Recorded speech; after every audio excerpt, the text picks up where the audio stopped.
Ketika kita diberikan kesempatan oleh Tuhan untuk hidup di dunia ini, Tuhan memberikan kita kebebasan melakukan apa saja. Dan ada dua pilihan yang Tuhan suruh kita pilih. Mau jalan lebar atau jalan sempit. Kalau jalan lebar itu tidak ada hambatan. Kita bisa melakukan apa saja sesuai dengan keinginan hati kita. Kita mau berjudi, kita mau mencuri, kita mau berdusta, kita mau berzina, kita mau membunuh, kita boleh melakukan kejahatan apapun. Dan Alkitab katakan, banyak sekali orang lebih memilih jalan lebar. Karena apa? Jalan lebar itu lebih enak dilalui oleh manusia. Karena kita ini kalau jalan di jalan yang sempit pasti sesak. Siapa yang memilih jalan lebar, pasti tempatnya kita sudah tahu adalah neraka. Kedua, jalan yang sempit. Alkitab bilang sesaklah orang kalau melewati di situ, sesak.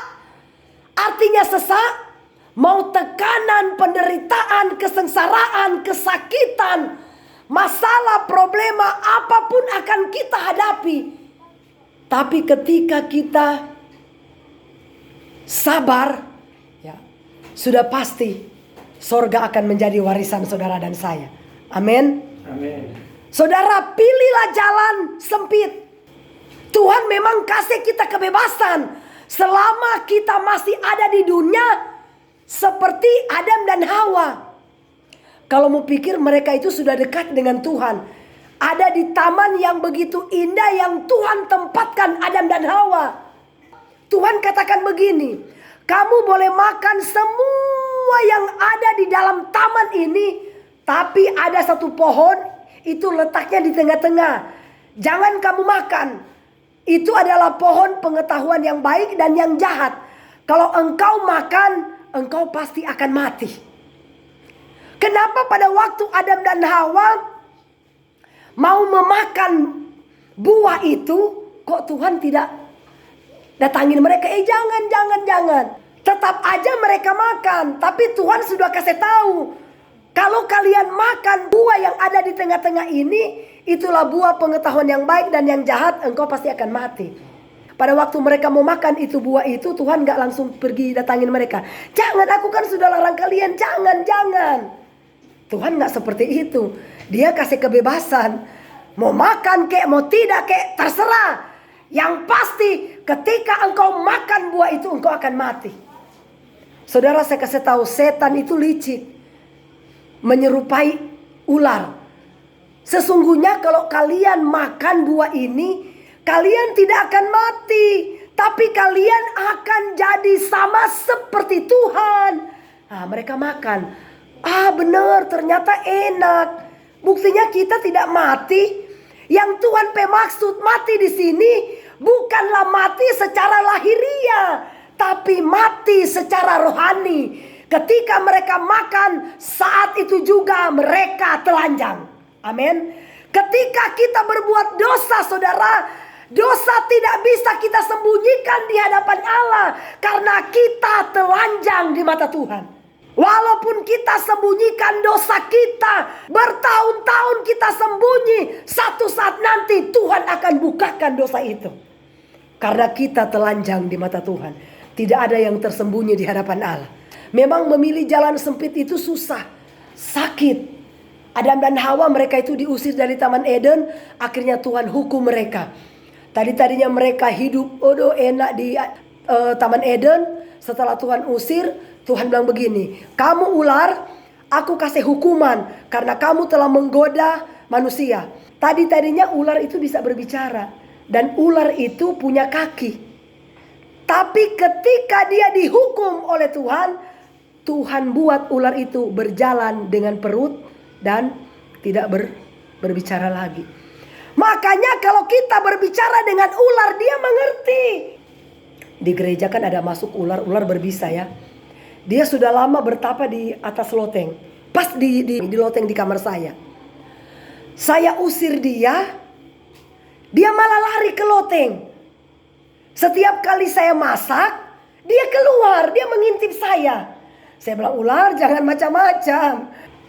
Tadinya saya penakut ular. Tapi semenjak ular itu ada di situ, kok saya tidak takut ular lagi. Sengaja ada ular di situ supaya saya belajar berani. Tadinya saya kalau lihat ular kecil aja, aduh takutnya begitu luar biasa. Saudara, akhirnya ular itu pada waktu gereja itu dibongkar, direnovasi kan, tukang bilang begini, Ibu pendeta, ular itu ular berbahaya, itu ular kobra yang memang dia berwarna emas-emas kan dia. Jadi kalau seandainya dia gigit itu langsung mati. Pada waktu kami bongkar ini seng-seng kan dibongkar semua, ular itu mau patok saya, Ibu. Nah pada waktu ular mau patok saya, si Anis lihat, ular, nah langsung mereka bunuh. Ular itu sudah lama, sudah mungkin ada berapa tahun dia di situ. Tapi tidak, saya pikir dia sudah lari, sudah keluar. Enggak, ternyata dia masih tetap di situ. Ya itulah Bapak Ibu Saudara ya.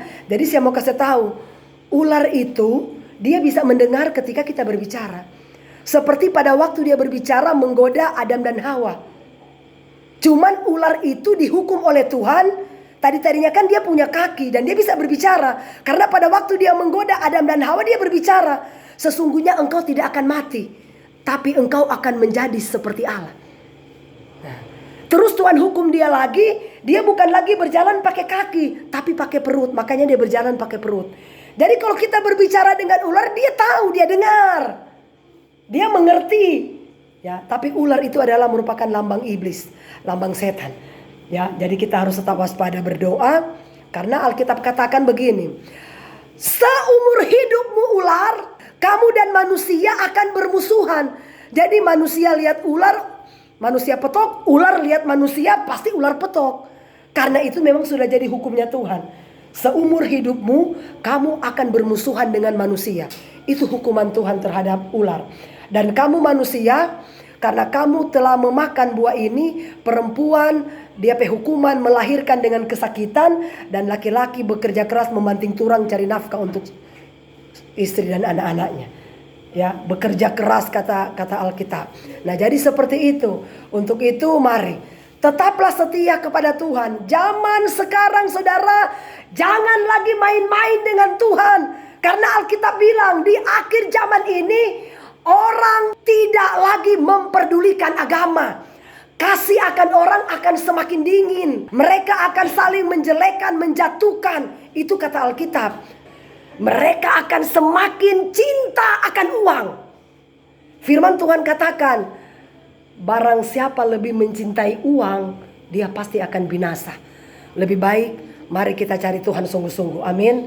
Kalau masih ada kesempatan hari Minggu beribadah, beribadahlah. Jangan uang yang jadi prioritas kita, tapi mari Tuhan yang harus jadi prioritas kita.